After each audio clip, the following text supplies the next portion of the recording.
Mercedes Benz ಘಟಕಕ್ಕೆ ನುಗ್ಗಿದ ಕಾಡು ಚಿರತೆ 2 ದಿನಗಳ ಉದ್ವಿಗ್ನ ಕಾರ್ಯಾಚರಣೆಯ ನಂತರ ಸುರಕ್ಷಿತವಾಗಿ ಸೆರೆ. ಶನಿವಾರ ಬೆಳಿಗ್ಗೆ ಬೇಟೆಯನ್ನು ಹುಡುಕುತ್ತಾ ಬಂದಿದ್ದ ಚಿರತೆಯು ಕಂಪನಿಯ ಉತ್ಪಾದನಾ ಘಟಕದ ದೊಡ್ಡ ಅಂಗಡಿ ಮಹಡಿಯೊಳಗೆ ಸಿಕ್ಕಿಹಾಕಿಕೊಂಡಿದ್ದು ಕಾರ್ಮಿಕರು ಮತ್ತು ಆಡಳಿತ ಮಂಡಳಿಯಲ್ಲಿ ಆತಂಕ ಮೂಡಿಸಿತ್ತು. ಉದ್ಯೋಗಿಗಳ ಸುರಕ್ಷತೆಯ ದೃಷ್ಟಿಯಿಂದ ಮರ್ಸಿಡಿಸ್ ಬೆನ್ಸ್ ಕಂಪನಿಯು ತನ್ನ ಉತ್ಪಾದನಾ ಚಟುವಟಿಕೆಗಳನ್ನು 2 ದಿನಗಳ ಕಾಲ ಸಂಪೂರ್ಣವಾಗಿ ಸ್ಥಗಿತಗೊಳಿಸಿತ್ತು.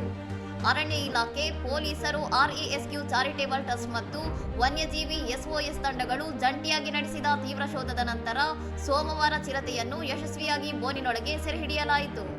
ಸೆರೆಹಿಡಿಯಲಾದ ಚಿರತೆಯು ಸುಮಾರು 3.5 ರಿಂದ 4 ವರ್ಷ ವಯಸ್ಸಿನ ಆರೋಗ್ಯವಂತ ಗಂಡು ಎಂದು ಅರಣ್ಯ ಅಧಿಕಾರಿಗಳು ದೃಢಪಡಿಸಿದ್ದು, ಅದನ್ನು ಮಾಣಿಕ್ದೌ ರಕ್ಷಣಾ ಕೇಂದ್ರಕ್ಕೆ ವರ್ಗಾಯಿಸಲಾಗಿದೆ.